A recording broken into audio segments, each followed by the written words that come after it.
Hello and welcome to my channel. Today I am going to show you how you can disconnect Anydesk from any laptop. So here is our Anydesk app on our mobile.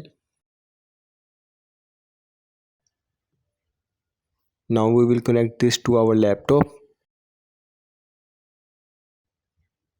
Accept the invitation from your laptop.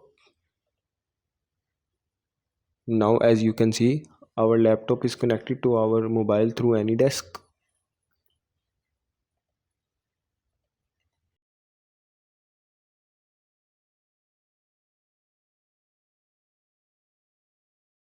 Now to disconnect Anydesk from our laptop, go to this window and click on disconnect. As you can see on our phone, as you can see here, our laptop is disconnected from our phone and is no longer connected. I hope you liked this video. If you found this video helpful, please like and subscribe to our channel, and we will see you in our next video.